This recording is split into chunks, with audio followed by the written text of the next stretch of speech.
listening to Sandy and Nora's podcast. Hey, Nora. Hey, Sandy. It is hot. Summertime hot. How you doing? Not here, it's not. It's raining and cold, which was perfect for my soccer game today. Oh, that's what you call perfect? Well, did you win? I didn't win, and dear listeners, Sandy knows that I didn't win because I started off by telling her that I didn't win before we hit record. Womp womp. No, Lay's and Kebab kicked our ass, so that sucked. I guess it's not a perfect day. You know what? Even a day that I'm losing on the soccer field, if I walk off the field uninjured, it's pretty perfect. I mean, that's great for you because I have been injured what feels like all year. Which has really been cramping my capoeira style. Oh yeah, it totally sucks. But I mean, it's part of the game, I suppose, that you get injured. So right now, my wrist really sucks. It's hurting my writing. It's hurting my typing. It's hurting my movements in which I have to hold myself up on my hands. And it's hurting my ability to chop vegetables. But you know what? I would still do all the things that got my wrist to this point. I'm just going to be a little bit more loving to it this week. Oh, that sucks. Do you want to know something, Sandy? I want to just shout someone out right now because he made some amazing art listening to the Daily News podcast. And I just think that it is so awesome. Yo, I love that. Okay, shout out. Yeah, so shout out to Ricky, who found at a used clothing store a tank top that had all of these little miniature soldiers, toy soldiers on it. And while listening to the Daily News, he painted flowers over all of the ends of the guns of the toy soldiers, and the result is so beautiful. This is someone who I know from university and who, I haven't been able to see, I don't think, since then, but we've stayed in touch. And so if you're making art to our podcasts, you're awesome. You're so awesome. I freaking love that. That's so great. And in the spirit of that, why don't we thank some people? Guess what? What? This week we have to thank Amelie, Thinks Too Much, Meat Thinks Too Much, and an anonymous donation that came through Interact. Aw. Thanks to you all. Yeah. And especially thanks to the mysterious anonymous donation, whether that was Aaron O'Toole or whether that was someone who was afraid of getting fired at their job. It doesn't matter who it is. We love that, and we love you. We do. Thank you so much. One announcement from the show also is that we are going to be taking a little bit of a summer break. You have, don't worry, one more week of us. We're going to do one more show, and then we're going to take some time off for the summer and do some relaxing and spending some time with the fams. And then we'll be back in September. Yes, and I know it sucks. Because this actually also includes the Daily News. I just won't be able to do it because I'm going away. But Sandy, we have at least one live show lined up for the fall. That's right. So stay tuned for details on that. It's in Toronto. It will be announced more formally when we're actually ready to sell tickets. We're trying to work on a special musical guest. So hang on to your hats for that. And did you know, Sandy, I got a suggestion this past week that maybe it's time for us to come to Winnipeg. Whoa, Winnipeg. I'm not mad at that. I'm into it. I like Winnipeg. Do you know what? It's so funny because of all of the options in Canada to be mad at, I honestly wouldn't be mad at anything except for, I would go to Brandon, and I've spent a lot of time in Brandon, but I wouldn't love it. I have to be honest. I've had some shitty times in Brandon. But why Brandon? Just because. It's so random. It is, but let's just say that I saw some violent homophobia and was involved in it. Not in the violence of getting it, but receiving it. Giving it, not receiving it. Jeez. Yeah. But you know what? There's still good people there. And everyone knows what I think about Vancouver, but our last Vancouver live show was so special and amazing that I have to say I wouldn't be sad about anywhere in Canada, but Winnipeg especially, my third favorite city in Canada. If it happens, we will let you know. If you want to help make it happen, looks like right now what we might need is maybe just another group partner, but really working with someone on some things. So we will see. Yeah, I was going to suggest that the place that I would be mad at going is Vancouver, but I really have to eat my words because the Vancouver live show that we just did was actually so great. It was so amazing. And it was a day where, for those of you who are there, you will know it was a snowstorm like Vancouver rarely ever gets. And still so many people came out to spend time with us and to be a part of the live show. And it was great. And of course, you can always listen to that show that we did in our archives. But today, again, two really great topics to talk about today, neither of which are great in the sense of they are good things, but great in the sense of they are necessary for us to talk about. One that is a little bit closer to home. Yes. One, well, not even just close to home. One is the foundation of this country. And so, Sandy, I'm sure you've been seeing what's happening at Camp Morgan at the Brady Street landfill in Winnipeg. Speaking of Winnipeg, folks are holding down a blockade, stopping access to the landfill, demanding that the province, the city, the federal government search the landfill for two women's bodies that they believe, that not just they, that police also believe are located at the landfill. Now, they're not just that landfill, but also other landfills in Winnipeg, though the Brady Street landfill has become the focal point. And so people have been creating art and having drum circles and praying and being together, demonstrating how important it is to physically occupy space while also calling attention to the need for something as basic as a landfill search. Now, we're not going to talk only about the landfill search, but also, like, what does it say, Sandy, that Canada, that the province of Manitoba, that the city of Winnipeg are so resistant to searching these landfills for bodies that they know are probably there? Where are we at on understanding, on reckoning with, on undoing colonialism in this country? Yeah, I think it says a lot. I think it says that a lot of what Canada has how Canada has presented itself with respect to reconciliation, with respect to having a nation-to-nation relationship with First Nations people, with respect to reconciliation generally amongst Indigenous people. I think that we can quite clearly see that all of this has been lip service, and that, you know, the powers that be are not genuinely interested in making this place a place that is actually going to decolonize and to do what's necessary to do right by people as they have been saying that they would. There's nothing that gives me any confidence that that's where Canada wants to go. And seeing, I mean, many people have pointed out the differences between, I mean, us included, the differences between the way that the government has responded in this particular case versus how the government responded to the billionaires who were likely dead from the beginning, who imploded on the submersible.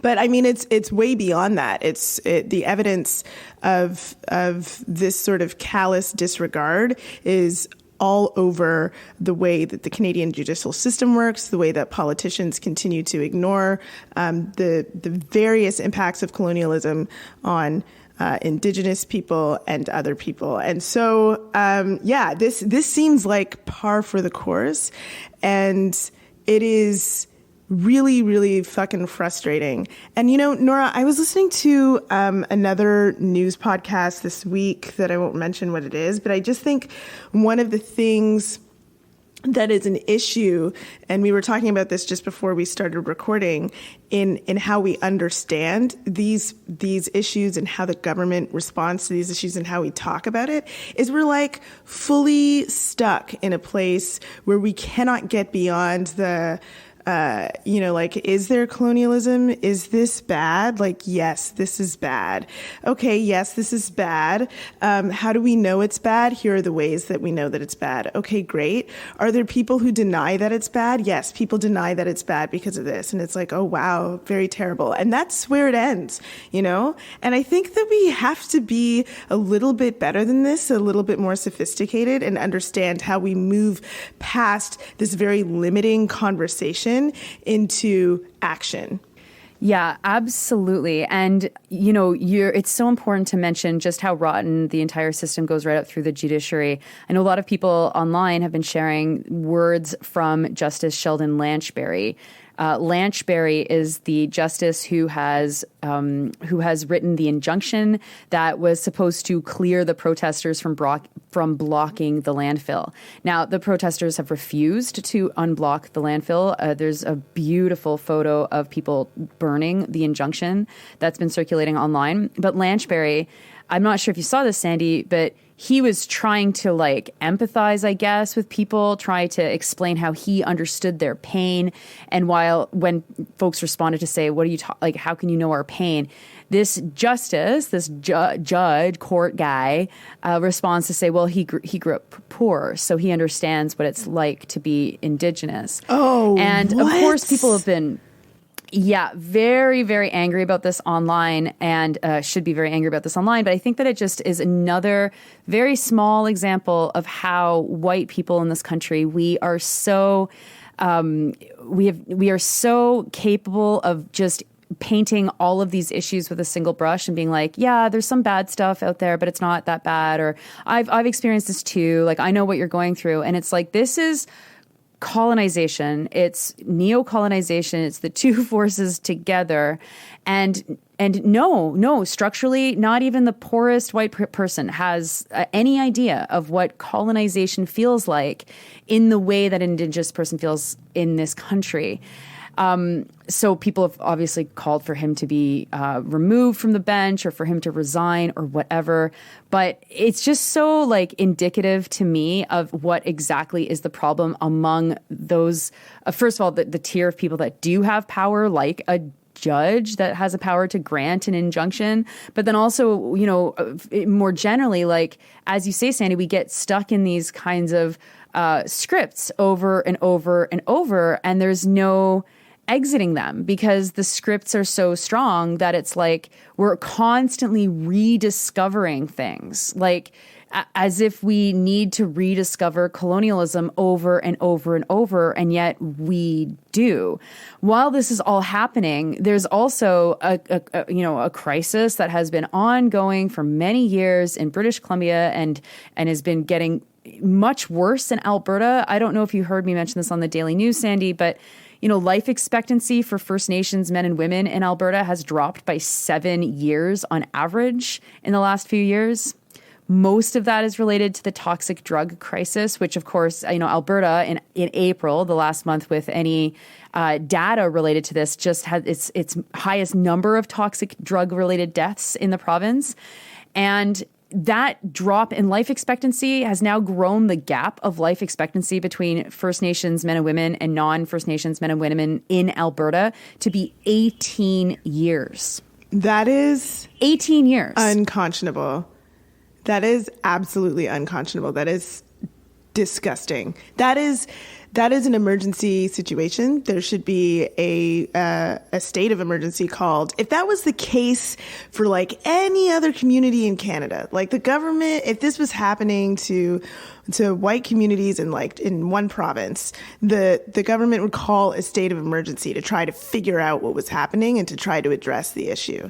Right? We just know that this is how the government just straight up supports colonialism. It just is what it is. I mean, what were the comments from Premier Heather Stephenson? She says that they can't search the landfill because it may disrupt the judicial process. What judicial process exactly is going to be disrupted here by doing investigative work that takes place in any other crime? What? So what is it? What is the problem?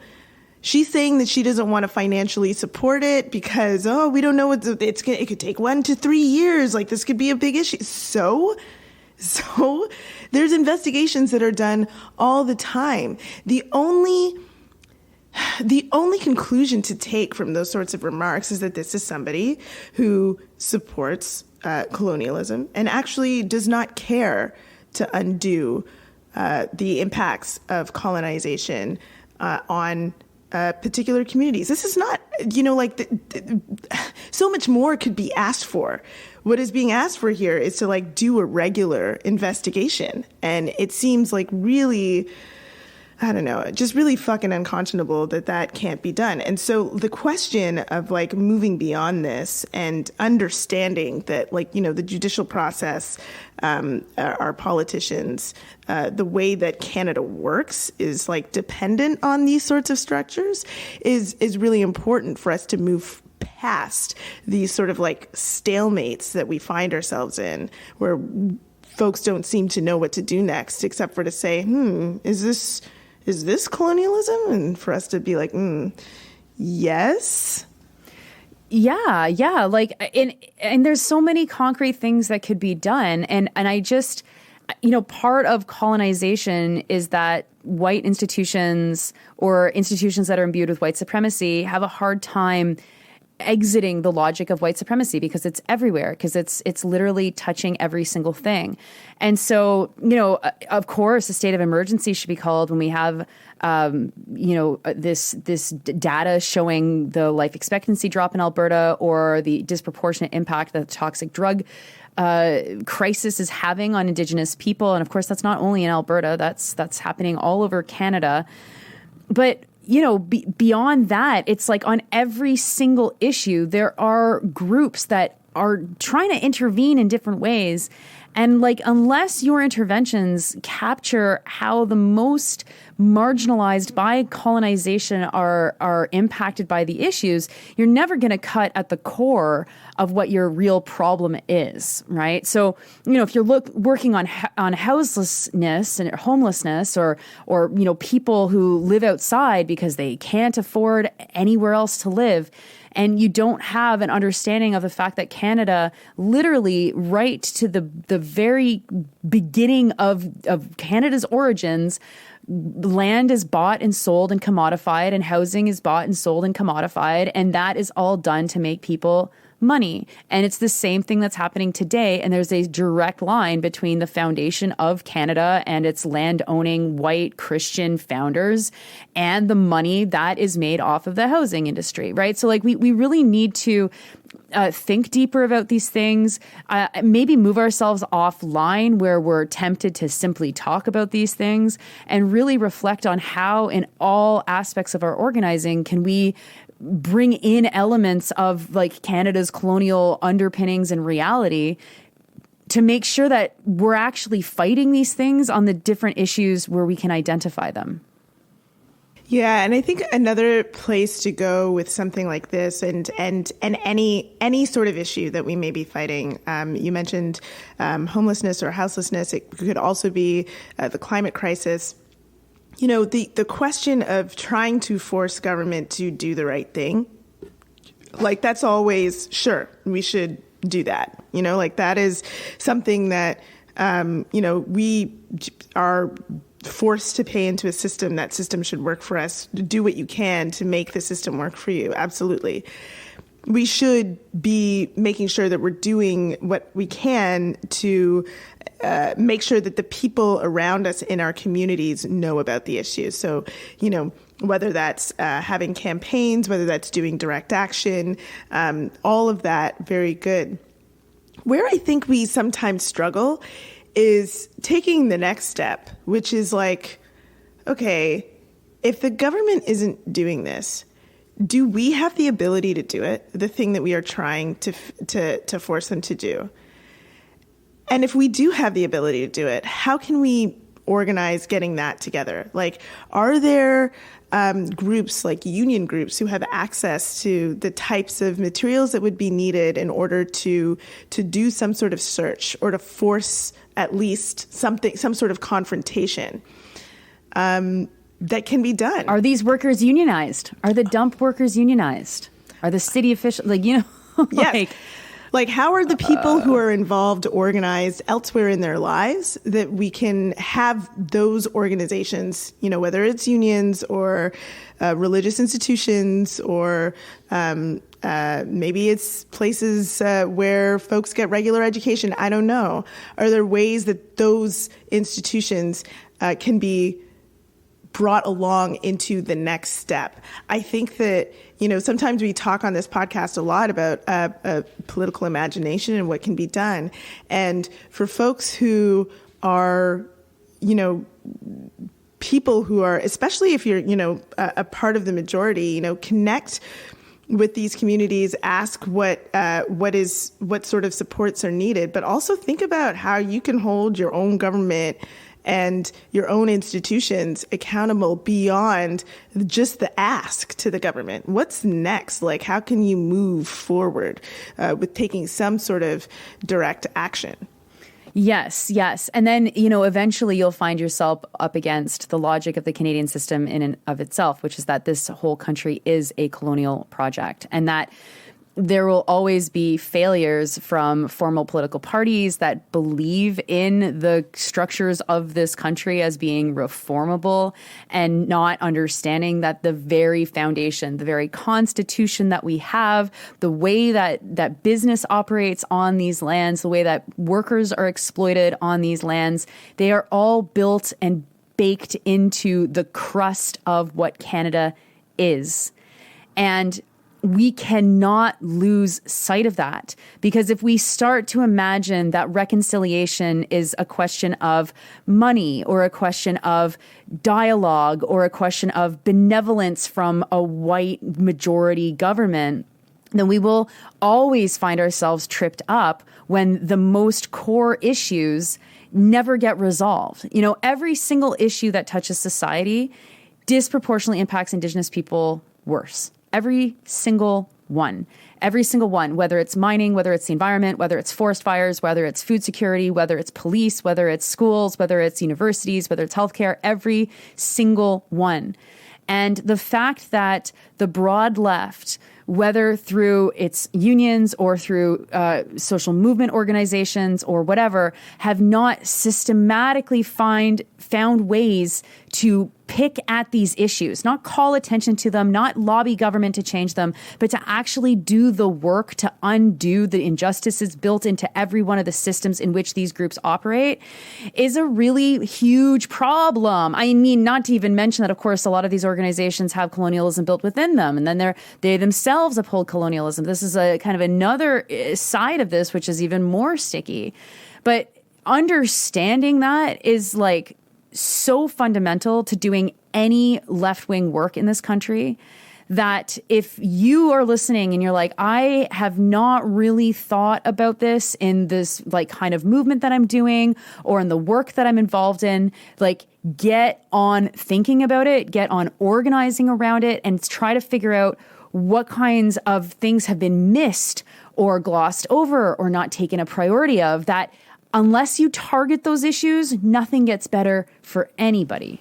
Yeah, and I just want us to also be really critical of taking like the easy road, right? Like, I feel like in the last 20 years or so, there's just been this like idea that, okay, if you're really active on these issues, the way to do that is to, like, I don't know, be an academic or something, like just, read and write about it, maybe tweet about it, something like that, like, which, is great and necessary. We need thinkers and so on. But I think there's a reason why so many people on the left take that road and don't take maybe a road that is a little bit more difficult, like the next step, what comes after the thinking. It's the doing. And if you're listening to this and that includes you, if it feels like I'm talking about you, I'm not saying that to say that, the idea of doing this work in the academy is bad. But I am saying that there is a way that even some of the places where we can figure out ways to become subversive are entirely a part of the structure of colonialism itself. And the structure of colonialism, much like the structures of capitalism, can subsume even places where we try to be subversive and make it work for colonialism.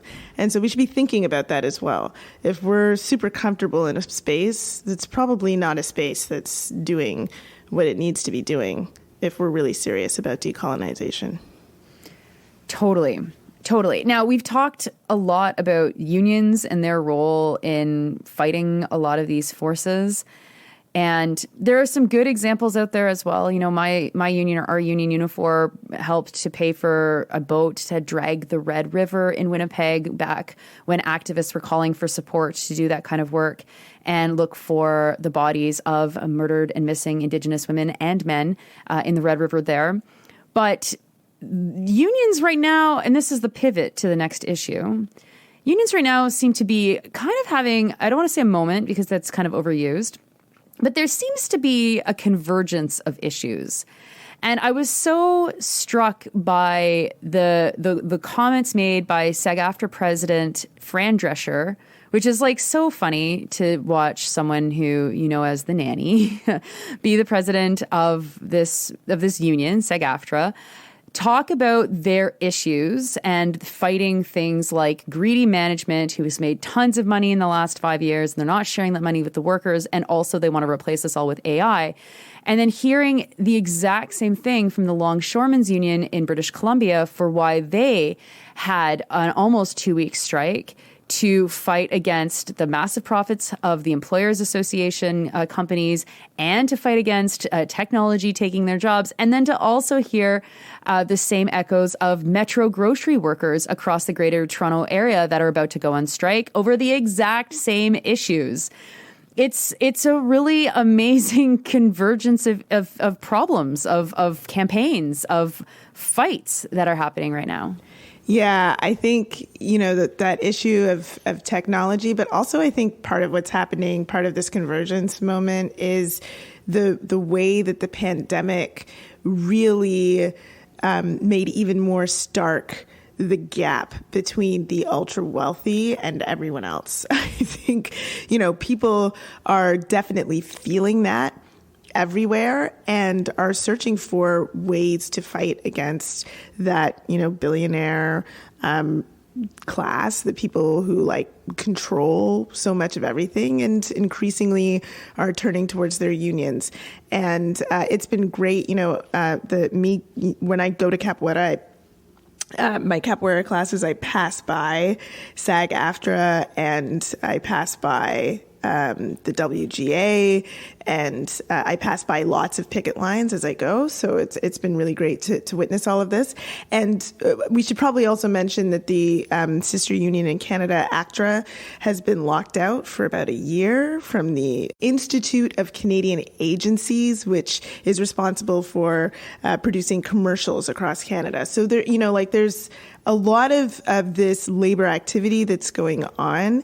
And yeah, I mean, Nora, the stuff around technology, we've spoken before about how like this idea that AI can just like replace humans is like really bizarre. And also like, you know, especially when it comes to arts, it's like, you know, part of what makes art is the creation process of art. Like, are you going to talk to the AI about how the art was created? Like, very, very bizarre. Like, it's a weird conception, and it takes someone who doesn't, I don't know, understand art in order to think that that's a possibility, that that's something that can be replicated.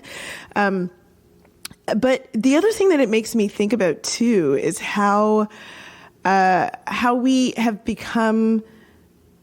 How we have not, how do I put this into words? We have a great episode where we spoke about like, what if we just didn't work as much? You know, like what if it's one of our most popular episodes that we've done on this podcast, where it's like, what if we were not so attached to work?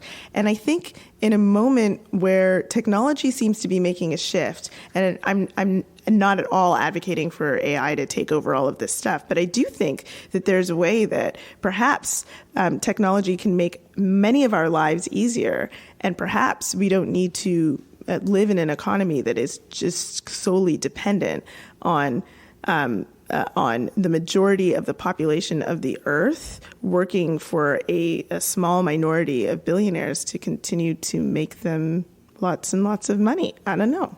Maybe. That seems pretty utopic, Sandy. I don't know. Can we imagine that into reality? A whole new economy? I think we can. I don't know. So I also don't know if you saw the statistics come out from StatsCan this past week.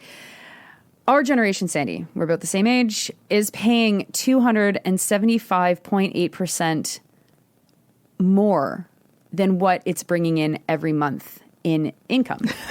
Mm-hmm. So that's almost 3 times. We are paying almost 3 times in debt what we are making in income. And it's very fascinating to me that we've allowed this situation to become what it has, because that is a fucking crisis. That's a crisis.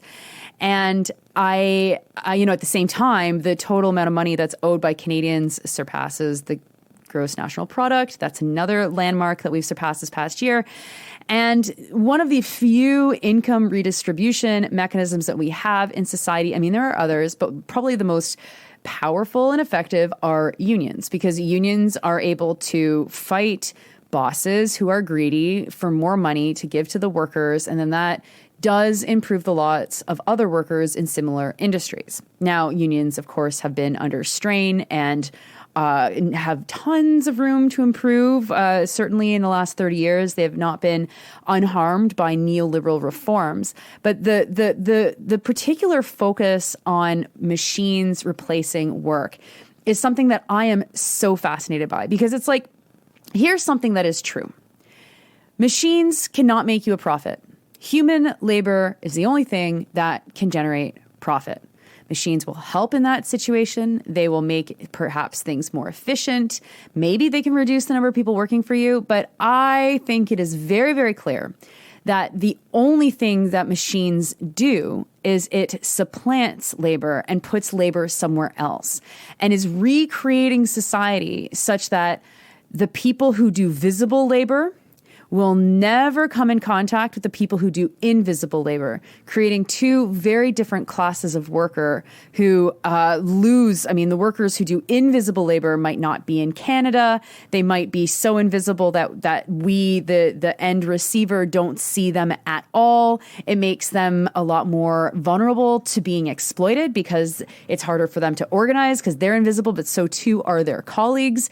And I think that is the direction that we're heading.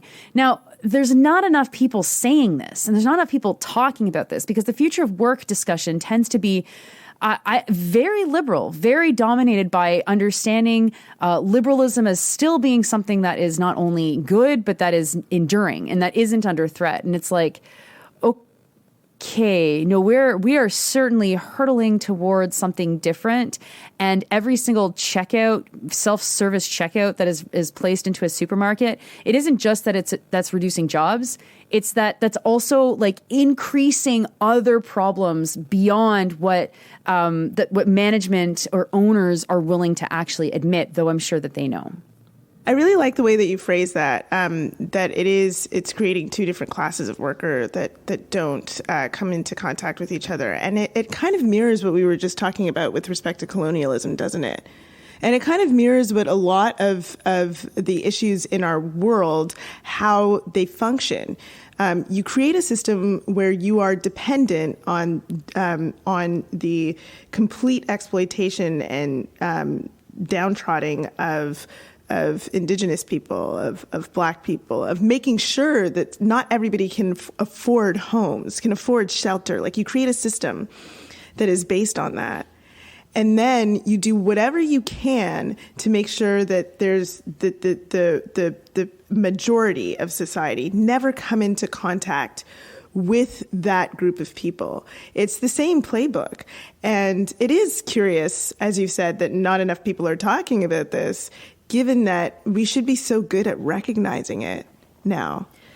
Well, I don't think that we are very good at recognizing it. In fact, I actually think that there's not actually a reason we should be good at recognizing it. I think I disagree with you.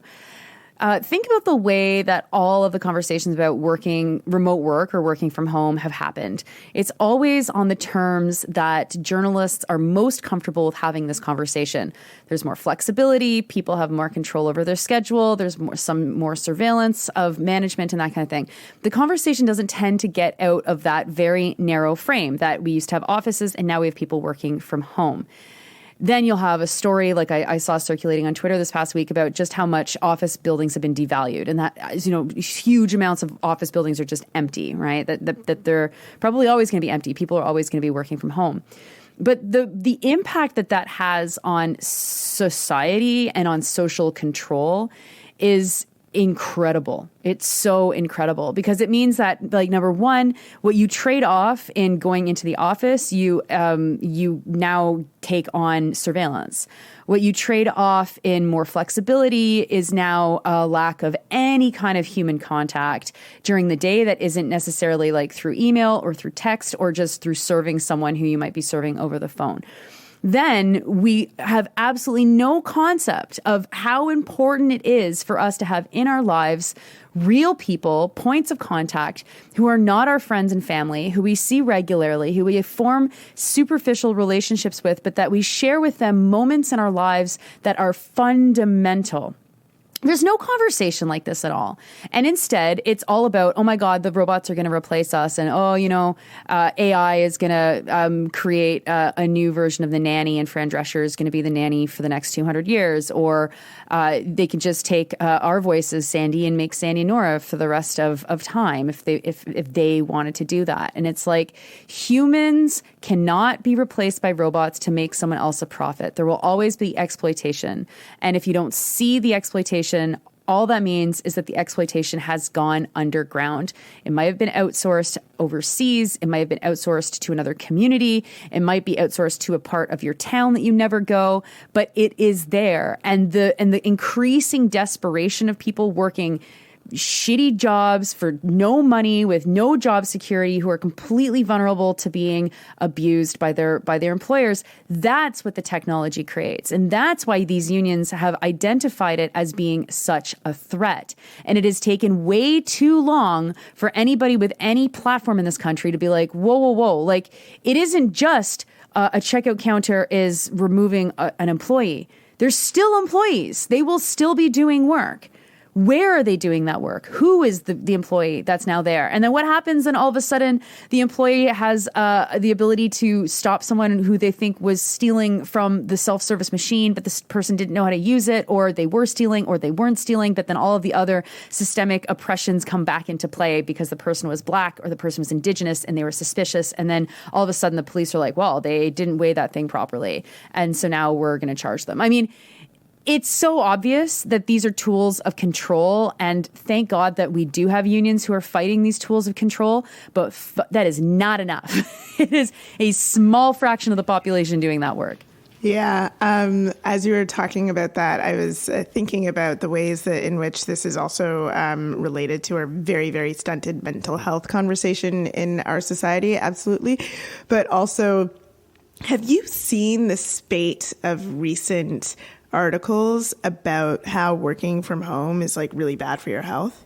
Oh, no, I haven't seen this. Yeah, it seems like a campaign. I think it's it's very much similar to when previously on this podcast we've discovered that there were these articles that just kept appearing everywhere talking about like the increase of theft in places like Walmart and CVS. And then we realized that it was like this giant campaign, and that these articles were repeated year after year, actually, at a particular time. And it was just, lazy journalism, just kind of repeating a press release. Well, I mean, these have become a little bit more popular too, and I wouldn't be surprised if this was also some sort of campaign, but a spate of articles talking about how working from home is actually quite bad for your health. It talks about how, it's really important to get up, to move around, to have conversations with people and so on, as though these are all things that are universally accessible to anyone who doesn't work from home. Like can we also talk about how like work is bad for your health? Like in a lot of ways, you don't get a spate of articles like that. And so what you're pointing out about journalists being really comfortable having these sorts of conversations in particular terms, I mean, that's absolutely the case. And it's not too difficult to point out those contradictions if you think about it. So, I don't know, like I hear you on saying that there's no reason we should be able to identify it, but I don't know. I think we should be able to. I think that the patterns of exploitation and marginalization and exploitative power are so consistent that if we are the types of people who are positioning ourselves against that, we should be able to recognize it when we see it. Yeah, like I hope so. I hope we can. But it also does feel like there is just so much work to do that people aren't sure where to start. And I don't know if you saw last week, but I got to talk about the Canadian Freelance Union to someone at the CBC, and there was an article about it.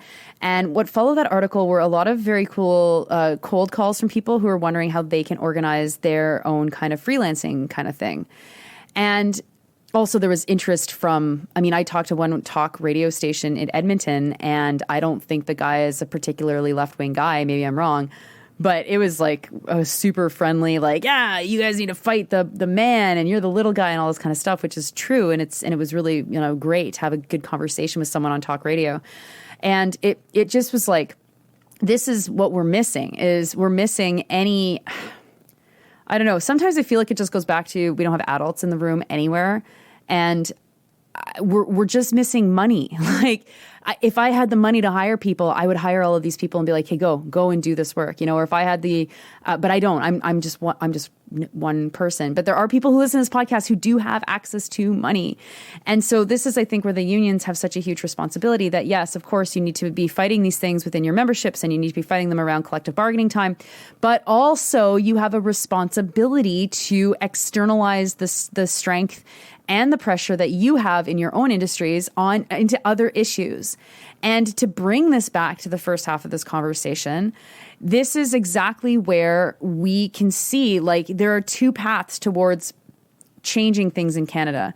There is a path towards actually changing things in Canada, and there's a path towards reinforcing things the way that they are with maybe minor tweaks. If we look, if we imagine where we were maybe 20 years ago, I think that the myth of progress was telling us that things were always getting better. And that was just the normal rhythm of liberalism, was that liberalism course corrected so much that we were always just getting better.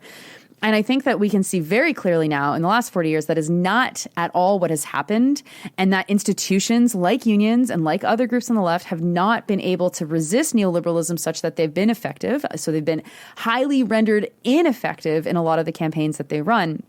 And so for most of the time, we choose reform. We choose the easy option that we think makes the most sense. Either it's the most strategic, it's the most obvious, it's where our members are at, or whatever you want to add in there.